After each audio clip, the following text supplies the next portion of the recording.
Well, All good right. morning. We are here for part two with Dr. Monique Wells of saying from Paris, France, because Monique has heard me say it so much. Paris is my ultimate favorite city. And it is just such a joy for her to not only be a friend, but a colleague and collaborating on this project with the Youth Veterinarian Initiative, which we call YVI. So Monique, again, it's wonderful to have you for part two and all of our guests from all over the world. How's your day today on Juneteenth? This has been just a fantastic day. First of all, the weather in Paris was just splendid this morning. Now it's clouding over. But when we went out to buy our groceries and do our little errands, we were just, everything is opening up. It's very, very joyous. And one of our favorite restaurants, which is in our neighborhood, we ran into the Maître D, and he's like, "Oh my God, we're open." He said, "Come." He said, "We have they have a little space across the street from the real big restaurant." He's like, "Come over. I'm inviting you. Come over, have lunch." So yeah, we're busting out. We're ready. Good, good, good. Well, I'm excited to see how many we have on today because with today being the first, well, with it being Juneteenth, the holiday, and now it has been with our president and signed in as a federal holiday here in the United States. I'm really glad to see that we're having such a great turnout, even though it's the holiday. So everyone, thank you, thank you, thank you for being on. So we have a short time. So Monique, I don't want to eat it up by me just rattling on. I'm going to let you take over the show. And again, thank you for bringing on part two of the YVI launch. Okay? Fantastic. Now you need to let me share my screen. Yes, I'm getting ready to go and do that right now. There you go, darling. All right. Now let me find the right. Oh, wait a minute. I don't have the right thing open. Let me just hold on a second. Let me close this one. Save. And now this is very strange. Let me share this and see what I can do. It says screen sharing has failed to start. All Okay, right. let's see. Well, I've made you co-host. Mhm. Is there something else I need to do? There shouldn't be. I don't know why it's not showing this particular screen. Well, I'm going to make you full host. I'll do that. Here we go. I see it. Okay. Okay. All right. We are off and running. So let me get into big screen mode. You are screen sharing. I understand that. Now, here we go. There's a delay. Okay. So welcome to part two of veterinary medicine and STEAM. And we have with us, just as a silent partner, our Disney character, Doc McStuffins, who I hope is an inspiration for young people of color who are interested in veterinary medicine. And you will see her face as we go through this presentation. So very quickly, I'm going to go through just a brief overview of what I said last week for those of you who weren't able to join us. So last week, we talked about the types of animals that veterinarians treat. And we talked about family pets and livestock and zoo animals and wildlife and birds. And of course, birds can be wildlife and birds can be pets and birds can be, well, not really livestock, but, barnyard animals. We have our laboratory animals and we have aquatic animals.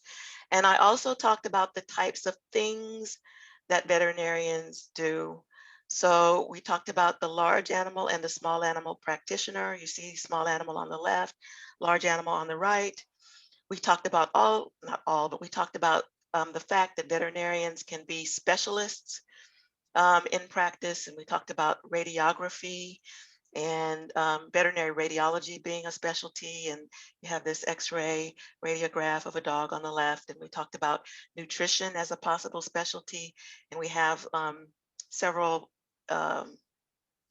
images of pet nutrition, special diets for pets produced by Hill's Pet Nutrition. And so this doubles as not only a specialty, but it also speaks to the fact that veterinarians can work for corporations. And then we have moi. We have me on the left as a graduate student in veterinary pathology. And we talked about how veterinarians can do research and also teach. And we have moi on the right. Sitting at my desk, the desk that I'm actually speaking to you from right now.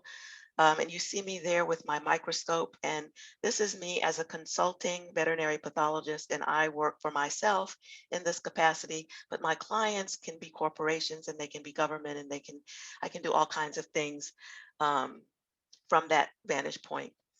So why is veterinary medicine important?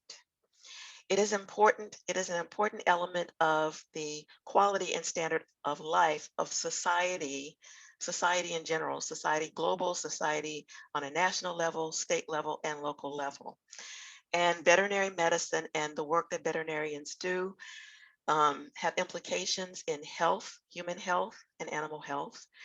Agriculture, we talk about medicine in particular. Health is a bit broader than medicine, but human medicine and veterinary medicine, and also food science and food safety.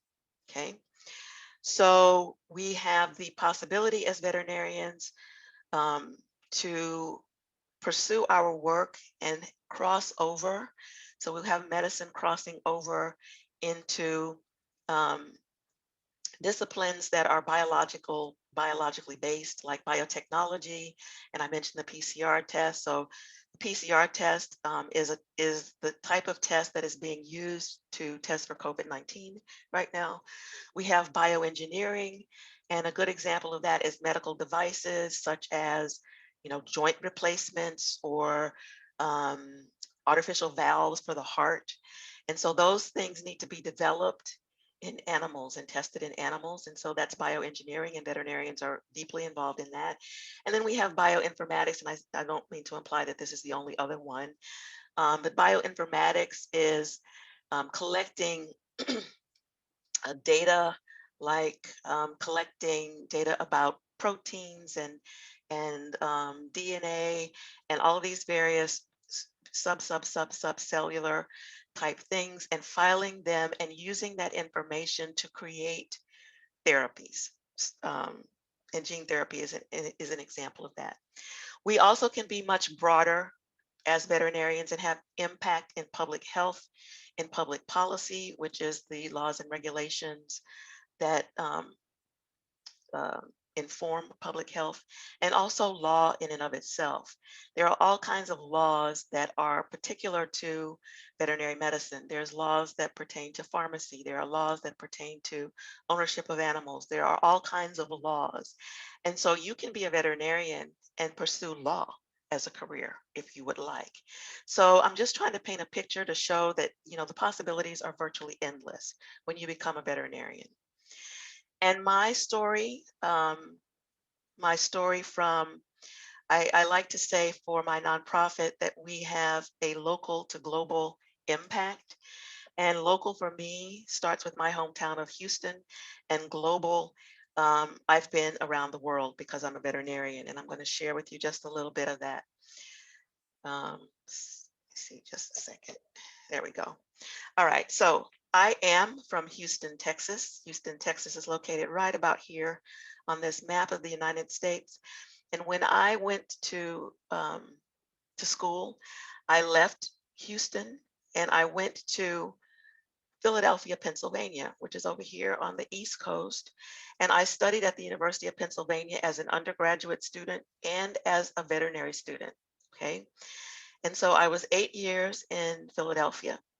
And then I decided I was going to go into pathology, and I was accepted into the program at The Ohio State University in Columbus, Ohio, which is here. I hope you can see my cursor, my little mouse rolling around on this arrow, these red arrows.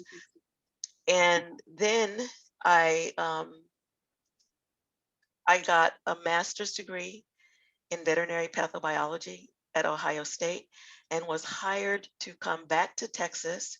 And I came all the way back to Texas, but this time to North Texas to work for a diagnostic lab. And that's diagnostic labs support the work that animal practitioners, large and small animal practitioners do. And from there, I studied for my board exam in pathology and I passed. And as a reward, the company that I was working for, the lab I was working for, moved me out to Northern California, which is where I got my first job in industry. And I've worked in industry. I worked in industry for many years until I started my own business. And from California, I moved to Paris, France. And so here is France with this big red circle. And Paris is located right about here. And I have been here since 1992. So 29 years I have been in Paris. And Wow. as a veterinary pathologist and toxicologist, I have visited most of the countries in Western Europe and some countries in Central Europe as a veterinary pathologist doing work. So I have been to Ireland, I have been to the United Kingdom, both England and Scotland. I have been to Portugal and Wow. Spain. I have been to Italy many times. I have been to Switzerland, Belgium, the Netherlands, Germany. I have been to Denmark. I have been to Norway and Sweden, the Czech Republic, Poland, Croatia, and Hungary, all for work. Okay. Wow. Yes. And then I was able to go to the Far East and South Asia for work. I have been to Beijing and Shanghai in China. I have been to Indonesia. I have been to Singapore and I have been to India many, many times because of work. Now, Wow. here are just a couple of images of me. This one is quite fuzzy. Sorry, but it doesn't blow up well. Um, Yes, That. that is me um, at what we call a Wow. contract research organization in Bangalore, India. This is me Wow. at a conference where I spoke, excuse me, at a contract research lab outside of Chennai, India. Wow. And I want to tell you that you can not only work, but you can also have fun while you're on these trips. So here I am in a pickup cricket game on the beach. In a beach to the east of Chennai in South India. And here I am speaking at a jointly organized Congress between a Congress organized by the Society of Toxicologic Pathology and the Chinese government. This was back in 2008, and this was in Beijing. But I also got to visit the Great Wall of China when I was on that trip. And I did a lot of other things in Beijing while I was there. So you can work, you can be paid, and you can have fun. All right. And bringing it back to local. So even though I've been in Paris for 29 years and I have traveled the world, I also go back to the United States and I go back home to Houston as a veterinary pathologist and toxicologist. And so the photo you see of me here is at the Children's Museum of Houston. And this is something that I actually did through the nonprofit, the Wells International Foundation. We did a virtual, not a virtual, it wasn't virtual then. We did a story time at the Children's Museum of Houston about veterinary medicine to encourage young people just like you to consider the field of veterinary medicine. And so there were about 10 books that we had available on display, and I read from 3 of them. And you see me outside of the reading room at the Children's Museum of Houston, and you see all these stuffed animals. They were borrowed from another section of the museum, which is called Kidtropolis. And Kidtropolis, you might think of the word metropolis. So Kidtropolis at the Children's Museum of Houston is a little kid city. And when you go into Kidtropolis, you pull out Kidtropolis money out of the Kidtropolis ATM machine. And then you go in and you go grocery shopping and you go to a restaurant and you do all this stuff. And one of the things you can do at Kidtropolis is you can go to the veterinary clinic. And so they borrowed these animals, these stuffed animals from the Kidtropolis vet clinic and brought them out for my story time. So, I'm always happy to go home and do things like this to encourage people locally to go into vet medicine. All right. Second part of this presentation is about STEAM. And I'm not talking about the steam that occurs when you boil water. I am talking about science, technology, engineering, arts, and mathematics. You've probably heard people talk about STEM, science, technology, engineering, and math, but you may not have heard them talk about STEAM. And what I like to say is that STEAM is putting the arts into STEM. And you can see down here that I have arts in big letters, and that's because the arts is what I want to focus on today for just a few minutes. So STEAM is important because when you put the arts into STEAM, there are a lot of, into STEM, I should say, to create STEAM, a lot can happen. So first of all, if you're not really thinking that, oh, you know, STEM is not really for me, but you pursue some form of art, then you can actually develop an interest in STEAM, because of what you are doing artistically. Okay. And once that interest is established, then you can use art to increase your understanding of science, technology, engineering, and math. Art helps you to increase your ability to solve problems. And that's what we're doing when we are working in science fields and in math. And finally, art can connect STEM to the real world. So it can give you real life examples of the things that you're trying to learn. So here is an image of, on the right, this is an image of just arithmetic equations. And this is an example of learning math through art. So this was created by a girl, a French girl, an elementary school student, who, even though she was old enough to know her arithmetic, you know, we were teaching about STEAM. And so this was a project that this group of students did to learn about how easy it is to learn math by using art. So you see these equations. And so at the top, it says 1 + 1 = 2. And this child is very creative, and she's drawing these little, I don't know, like little robots or something. And she's labeled each one with a 1. And then the 2 is over here. And here she's got 5 little faces, emojis. And she's got 5 of them, 1, 2, 3, 4, 5, and then her equal sign. And then she has a plain emoji that has the number 5 in it. So that's just an example of all the creative things you can do. And as you get older and get into higher forms of math, there are ways that you can use art to excel at that as well. And this is an example right here of learning science through art. So the same group of kids was learning about watercolor versus oil-based paints. And we were doing a project, it was actually a 2-year project that connected kids in elementary school kids in Paris with elementary school kids in Knoxville, Tennessee. So, and this was a WIF project, and that's why I talk about us being global, one of the reasons. And so the kids were learning that you can't really, if you're going to use a watercolor pigment, then you need to use water as the thing to, you know, dissolve the pigment and then lay the pigment down on the paper. You can't really use oil. If you use oil, then you get like blurry, you know, you can't really do what you want to do with your paint because you have put oil into something that is water-based. And so the kids just got creative and they started stirring up their watercolor. They put oil in it and they started whipping it up. And you can see this little hole that was developing, you know, right here. And then when they stopped stirring, they were surprised to see that the hole remained and they could actually put their finger in it and not get messy. And so this was a way to learn about emulsion, which is a scientific concept. And you've seen that every time you have seen a bottle of oil and water and vinegar dressing, salad dressing.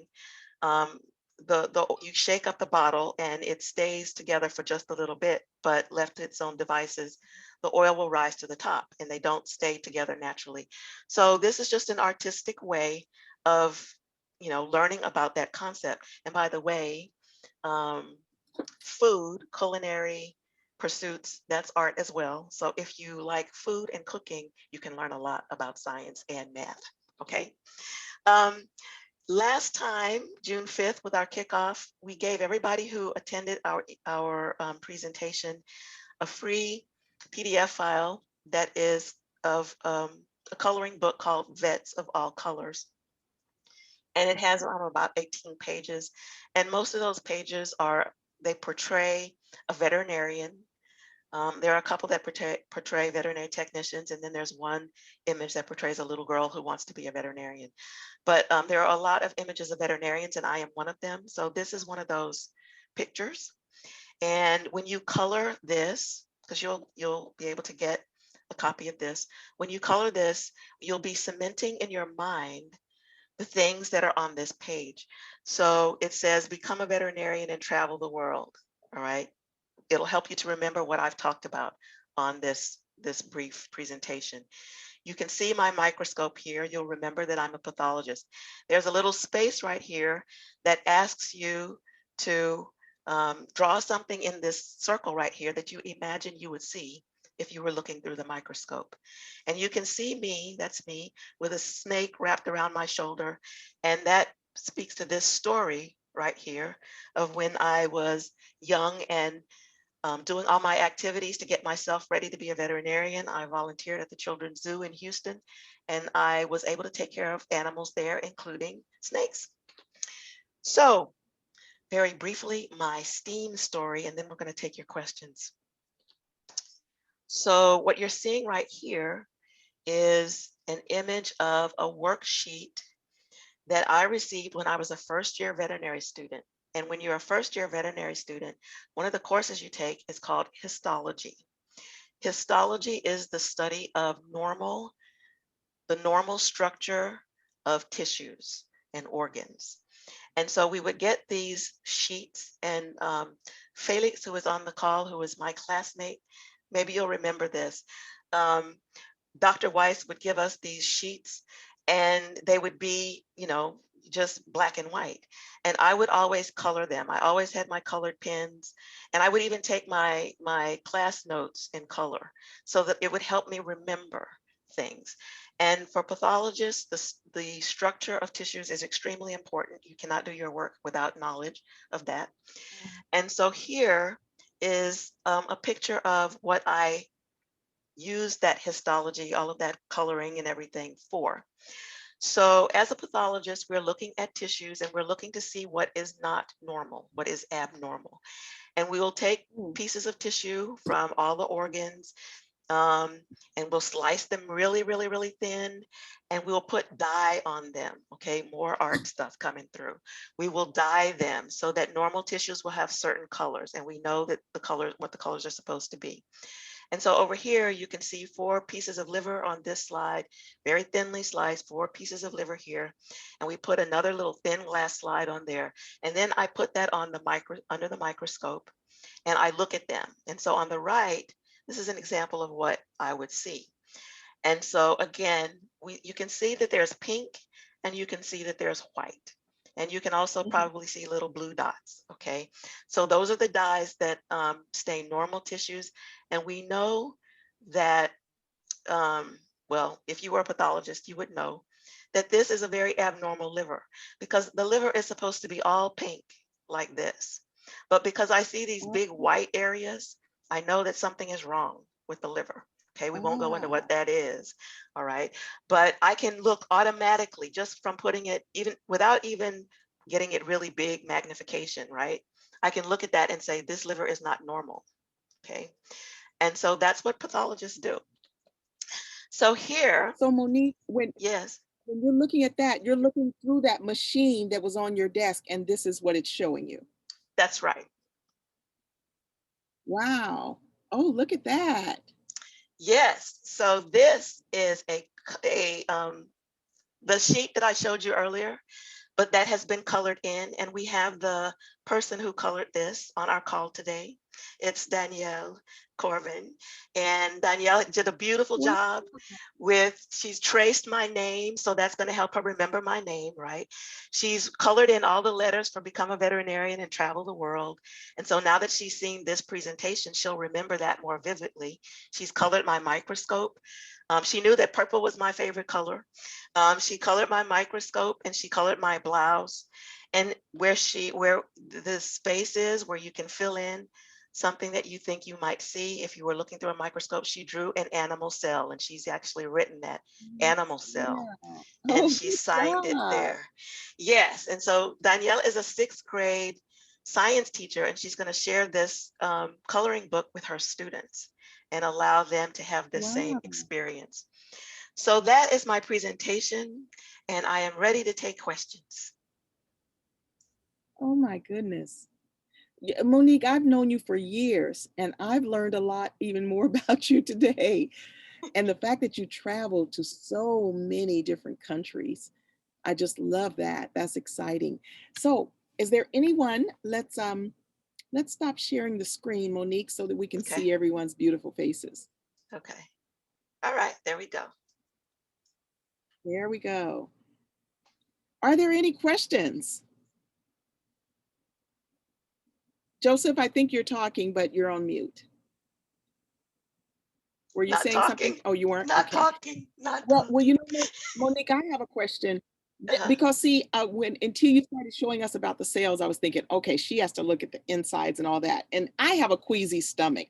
I mean, I love, love, love animals, but I know that I couldn't be a pathologist. And so I'm so glad for you to say that there are so many other careers where I could still, if I wanted, like if I were a young girl, I wish I would have known you or someone like you when I was younger, because like I have all these animals here. I would have loved to have gone into a career that would have allowed me to be around animals all day, every day.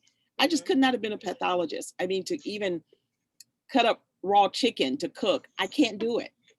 So I admire you to be able to do that. Were you queasy stomached when you were little, or you always that didn't bother you?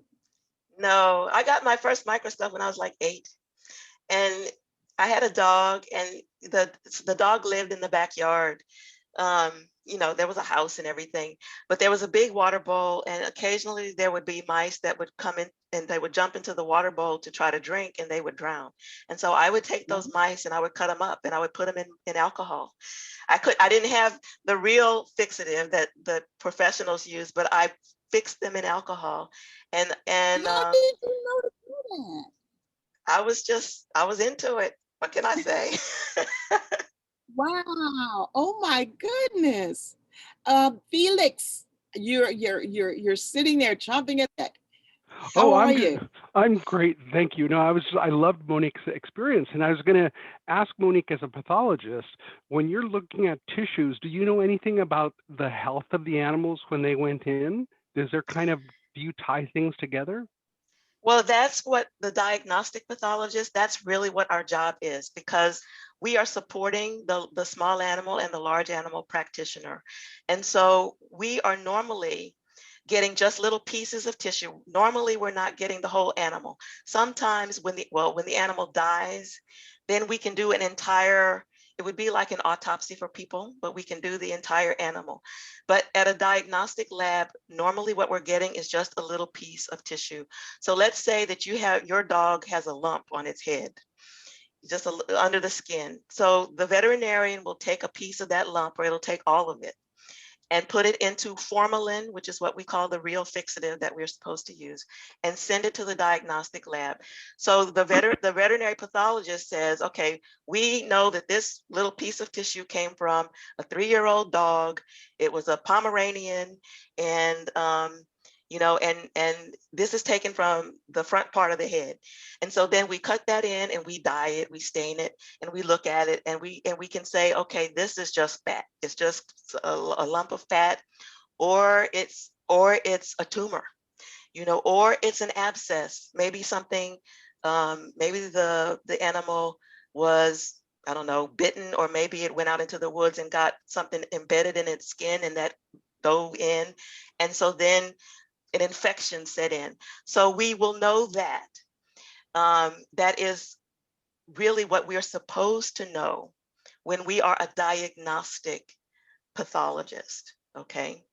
When we are an industrial pathologist, we will know what kind of chemical or whatever the thing is that's being tested. We will know whether this animal is normal or whether it got some of that and what the dose was. And then we look at the tissues and we make an assessment based on it's a normal animal or it was given such and such a thing. And we know that animals, when they get old, they start to become abnormal anyway. So we have to figure out if what we're seeing in these animals is because they're old or because they were given this thing.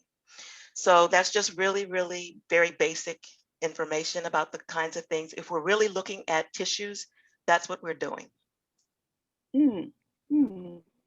So Monique, in actuality, the same things that doctors are finding out, like when people are sick or they have to check out a bump or whatever, you're doing the same thing with animals. And that's just one of the, okay. Wow. That is just so interesting. Again, I couldn't do it. I can pet the animals and I can look if they have a cut or something, but after that, I just can't do it. So, I mean, we've got so much. I mean, Monique, I could ask you questions all day. Or is there anyone has any questions for Dr. Wells? Yep. Because another question I had, Monique, when a young person is listening to this, like you were talking about all of those bio, I guess, positions or the bio, I didn't write down. Biotech and bioengineering. Biotech, right. So if a young person even has an interest in that and they're 12 years old, 15 or whatever, what are some of the classes that they might look into?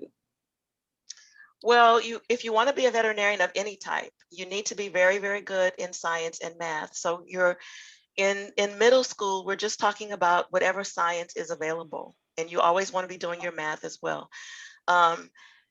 Excuse me, when you get to high school, you're going to want to take courses like biology and chemistry, and there's, you know, sort of regular chemistry. And then depending on the high school, you might have biochemistry. You're also going to need to take classes like physics, and you will need to you'll need to do well in math. So you will need to have algebra, and you will need to have geometry and trigonometry and calculus and those kinds of things.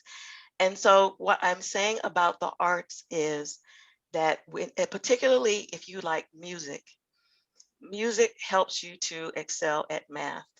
So you can be sure to, I want to make sure that people understand that if you have any kind of interest in art, pursue it just as much as you pursue science and math, because those arts are going to help you with your science and math. And I want to ask Felix to talk about bioengineering, because he is a veterinarian and he deals with these sort of things that are implanted. So Felix, can you talk a little bit about that? Yeah, completely.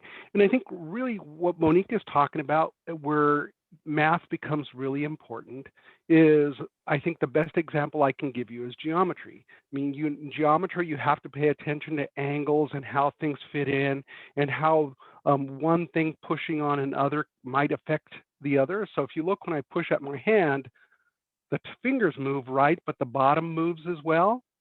Okay, so where we would pay attention to that, for example, in biotechnology or in biodevices, is if I have a broken bone and I want to fix that bone using a piece of metal or a piece of rod, I have to pay attention not just to the rod or the metal that I put on the bone, but I have to pay attention to all of the other places that might push on the bone and might make it bend or twist. So I'm doing what we call in geometry and what we call in advanced math, vector analysis. And so you might think, oh, I want to do surgery and I want to fix bones. I don't want to pay attention to math. I mean, the math becomes really important because you have to understand how that's going to work. So I need to know, do I make this piece to fix the bone a rigid piece where it never bends, or is it better to make it flexible so that there's a little movement and it doesn't hurt the bone? And I think in terms of devices, that's kind of one of the examples where it ties in there. And then the other thing to what Monique talked about is when we think about art, one of the things that we'll be thinking about with that bone is when it starts to heal, how is it going to heal, and is it going to give me the natural shape? When we look on one of Monique's slides, the very beginning when she showed you the x-ray, and remember that x-ray was black and white. But if you looked at it very closely, there's lots of shades of gray, there's lots of patterns, there's lots of contrast between shapes.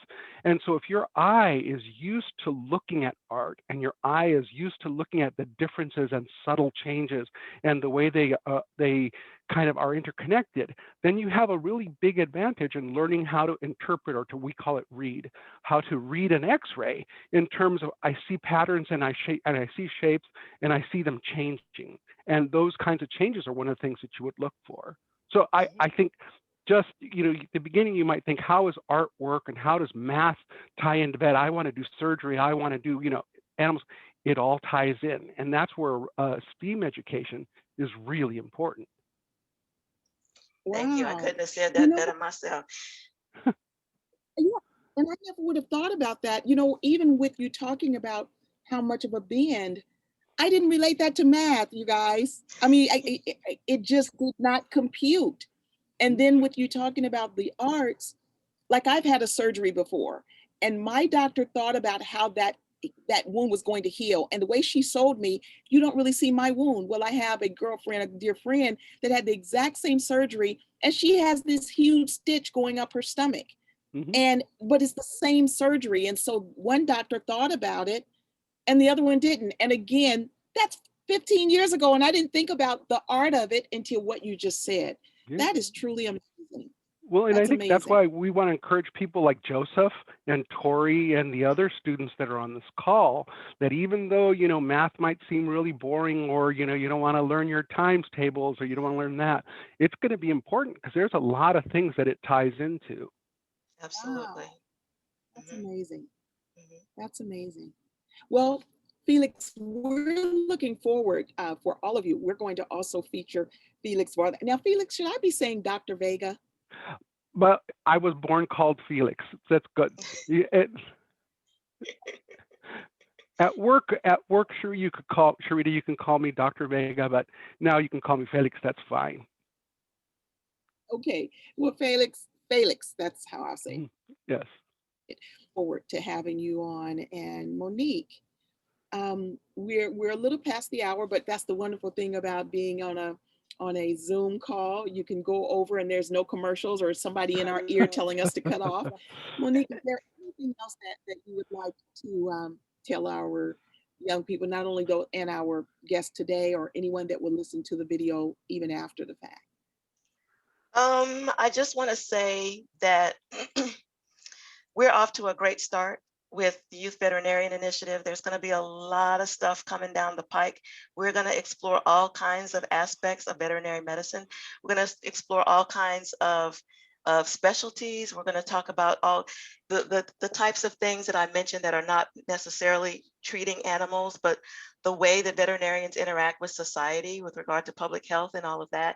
And we're going to talk about, just like we're talking about today, we're really going to be stressing, from time to time, depending on what the subject matter is, how important it is for you to be a good student and study all things and be a well-rounded person, because it is so important when you become a professional to not just be this very narrow, all I ever do is think about animals, all I ever, there's a whole life out there. And when you get to travel as a veterinarian, you're going to want to experience all of that life, not just go to China to work, but go to China to experience the food and meet people and all of that. And so this is an opportunity for you to be have a huge impact on the world, and also to be an influence and pay it forward to others. So we want you to be the best person that you can be. We want you to be the best veterinarian if that's what you decide you want to be. And we want to be stressing all along that we don't want you to be single-minded. We want you to be expansive. We want you to be exploring everything you possibly can. All of it will make you a better veterinarian. Good, good, good. You know, again, I'm really excited, Monique, about what is coming.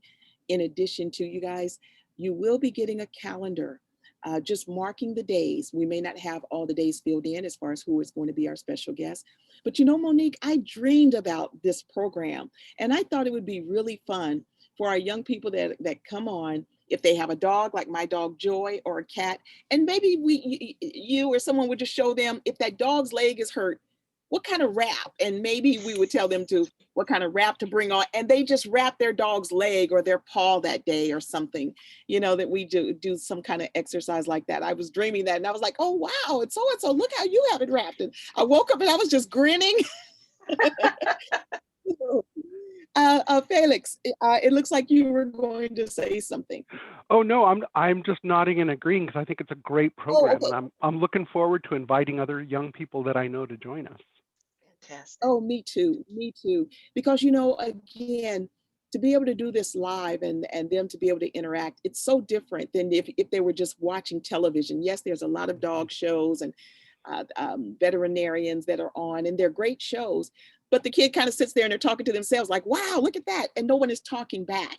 So I'm really excited that you guys can bring your years of experience, the excitement that you have about the veterinarian field, and even others, so that our youth can talk to them, ask questions, or talk to you and ask questions. And so you guys, I'm really excited. And now, if there's no other questions, or Monique, if you don't have anything else to share, or Felix or anyone, then we're going to let you guys. Can we ask Joseph to just tell us where he's from and how old he is?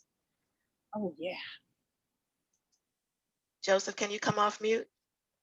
Joseph in the cool glasses. 25th in 2009. Say again. Take yourself off mute. June 25th, 2009. Okay, June 25th. So your birthday's coming up. And where are you calling? Where are you calling in from? I'm calling from the Bronx, New York. The Bronx. 594 apartment 2A. Okay. Don't give out the whole address. Wow, that's cool. And is this one of your students, Danielle? It is. Joseph is so excited to be here. He doesn't even know what to do with himself. We've been talking about this since yesterday, right? And then all good. Right. And I see Bailey. And then we have Brandy. And then how do you say the name? Tashea Ellison? Who's the young person right there? That's Thurman. So introduce yourselves. Thurman, come off mute. I'm Thurman. I'm from Houston, but I moved to Switzerland. And now I live here, and my birthday is March 18, 2008. All right. Thank you. And Bailey, we met you last time, but come introduce yourself to everybody. My name is Bailey, and I live in Houston, Texas. And my birthday is September 10th, 2009. 2009, okay. And who is Autumn? Autumn Constance or Constantine or something? Autumn, I don't know if Autumn stepped away. Autumn is my niece. She's also signed on. Okay. Yeah. I think she stepped away. Okay. How old is Autumn? Autumn is 11. She just turned 11, May 24th. Fabulous. Fabulous. Is that Tamala? Hi. Hi. Tamala, how old are you and where are you? I am in Los Angeles. And tell us your name. Your mom's name is Tamala. I'm Mahalette and I'm 11 years old. All right. And Diane, great. can you come off mute? Are you there? Diane contacted me on LinkedIn and said, my granddaughter wants to be a veterinarian. Maybe she stepped away. Anybody else? Maria Jose, you want to come off mute and introduce yourself? Jose, is it Jose or Jose? Jose. Jose, okay. Yeah, so I'm Maria Jose Navarrete. I'm originally from Chile, but I live in a beautiful little island here in the Caribbean called St. Kitts, from the St. Kitts and Nevis Federation. So I'm also a veterinary pathologist. I work with all types of different animals here on the island. I have the opportunity to work with green turtles and dogs and cats. And yeah, I had also a long journey, and I'm so happy to be here, Monique, and you know, to get to know all these beautiful kids and yeah, that want to pursue veterinary medicine. So super happy and inspired. Fantastic, fantastic. We'll have to get you on as a speaker. Absolutely. I'm Diane's granddaughter, Sana. Nice to meet you, Sana. Can you come off of your, can you have a, do you have a camera? Oh. Maybe not. My husband is one of the few people in the world left that doesn't have a camera on his computer. There's Diane. Hey, Monique. Hey. Oh, good. She came through. Did she come through? I'm sorry. We're on my tablet and I couldn't unmute for some reason. Okay. Okay. But so she's coming. Hold on. Okay. Okay, come on. Say hey. Hi. Hello. Sana, how are you? I'm good. Fantastic. Tell us about yourself. So I'm 12 years old. I like to draw, and my birthday is December 9th, 2008. Okay.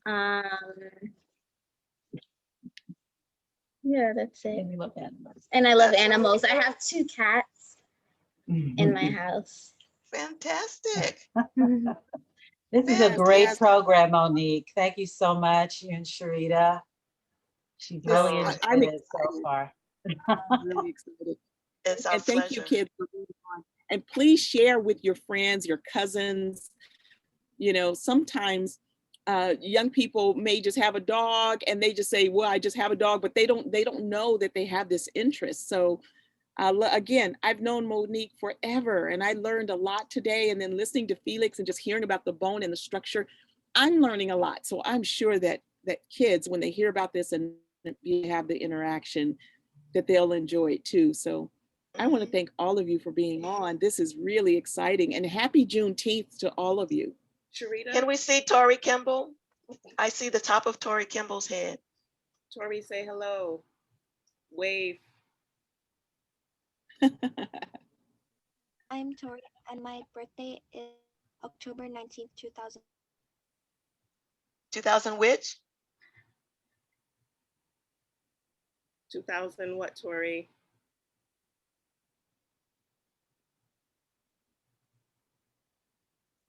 What year? You're on mute. We didn't hear your year, Tori. I think she said 2009. I think so. Okay. Oh, okay. All right. Well, Tori, Can thank you for being. Can we see your face? We can only see the top of your head. It's a little better. Now we can see your eyes. There we go. Yay. Tori, Fantastic. You're also beautiful and handsome. And Yes, yes. I hope you're excited as we are. Yes, and Danielle, yes. Monique was telling me that you are the plant lady, and we have a greenhouse here on the farm, and a portion I would love to talk about, even if we just talk about like pollinating. I didn't understand pollinating, you guys. I've heard it, I see bees, but I didn't understand the process. See, even though I took those classes in school, and you guys, I regret that I didn't pay as much attention as I should have. My thing was I loved art and I loved gym, but the other classes I went through and I made sure I made the grades, but I didn't absorb it. And now I have so many regrets that I don't understand it. You know, something as simple as even when I fly, turbulence would scare me to death, even now, and I'm 60. But my husband, just last year, we were flying and I was gripping my seat and he said, babe, it's just the air. And he kind of explained it to me. And you guys, I relaxed because I understood it. And so you guys, even though we're talking about veterinarian medicine, I know we're going to touch on so much. And Danielle, I'd like to talk to you more about the plants, and maybe there's some way that we could bring that in and you talk to us about plant. Just yesterday, I found out why our new goats, why they can't eat the straw that I have. Well, that's a plant too, but it's not good for them, you know? And so there's some way that I know that we can bring that in, the same way that Felix and Monique opened up my eyes to how art is a part of science. So I'm just looking forward to all of you bringing your skill sets to the program. And we have Becky that has just joined us. Becky, can you come off mute and tell us who you are and how old you are and where you're from?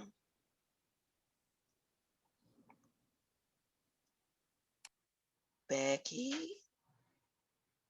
No? Okay. Hi. Hi. How are you? This is Becky, and I registered for my son, Elijah, who happens to be our Sherita's nephew in Uganda. Oh, Uganda. Oh my gosh. Hi, darling. He's coming to join in. He was still doing something small, but he's coming in. Oh Yeah, my gosh. yeah. Good Yeah, to we've see got you to see all. Becky and handsome Elijah. How old is Elijah? Elijah is 10 now. Okay. He Oh, just, fantastic. yeah, he was Recently just had a promoted. birthday. Jess? Okay. Yes. Now, and now you said he was promoted. What does that mean? He's gone to the next class now. Oh, okay. Okay. Yeah, Good, when good, you good. left, he Well, thank was you in P3. I don't know what that means in the US. He's now promoted to P5. Okay. Wow. Fantastic. Yeah, he's growing. Fantastic. Well, I want to thank you all for being on. And again, Monique, if there's nothing else, Felix, I was thinking you had a surprise for us today. I was kind of waiting to see if you had a surprise. No, if you were waiting for it, it won't be a surprise. So it'll be a complete surprise. He asked me before we came on, should he put on the Juneteenth flag? Well, that would have been wonderful. Oh, my background isn't the Juneteenth flag? No, dear. Oh my. No, it's red, black, and green. Yeah. And you know what? I started to tell you, I love your flag. I mean, your background. I think it's great. Ah, okay. Well, because I've seen this flag flying, and I saw it described as the Juneteenth flag, and the messaging behind it I thought was very good. Red, white, and blue because we're all Americans, and we will continue to be Americans. The red forming a horizon because we see new things with emancipation, new things on the future, and we can move forward. And the star represents a supernova or a new star because it's a new beginning coming on the horizon. And I thought the imagery behind this particular Juneteenth flag was awesome in terms of red, white, and blue, because we're Americans and we want to belong, but there's a future that needs to be changing and be bright and new. That's fantastic, and that's new to me. Yeah, it's new to me too. But again, now that may be a new flag because of the new signing in the bill of the federal holiday, because I like all of what you just said. It's beautiful. And it makes sense. I mean, I love that. Yeah. It's beautiful. Yeah. Has anybody else seen this flag? Yes, that's the original Juneteenth flag, and the star represents the state of Texas. Who is saying that? Well, thank you. That's Tamala. Okay. Oh, that's fab. I've never seen that. Yeah. I love it. I love it. You know what, Felix? I'm going to go and find that and post it on my Facebook today. I think I love that. Yeah, and no offense, because the other flag I like, but red is my favorite color. So there's more red here. and like I said, when I read the description, I was like, okay, this makes good sense. It makes me happy. It makes me hopeful. That is fantastic. Well, it is. It is. Well, thank you for that. Thank you again. And I'm a Texan, and I've never seen that flag before. Good, good, good. Well, all of you, thank you so much for being on. And Monique, I loved your presentation. I mean, and with us talking again this week, the fact that you did that at the Children's Museum, we need to talk about that and add that to your stuff, because every time I talk to you guys, she has done so much. She blows my head up with all of what she's done. So I'm excited again. And everyone, thank you for being on from all over the world, Switzerland, Uganda, Texas, the Bronx, all of you. Thank you, thank you, thank you for being on. Monique. And San Francisco. And San Francisco. Right. Yep. Yes. And St. Kitts. Else did I miss St. Kitts? Yeah. So again, thank you guys for being on. And Felix, for the history of that flag, I'm so excited to hear that. And that is you guys have a great weekend, a great day. And we'll send you the calendar. Happy Juneteenth, everybody. Happy Juneteenth, everyone. Okay. Bye, Elijah. Bye. Bye. Thanks so much for joining us. You're welcome. Though late. That's okay. Better late than never. Bye-bye. Wow.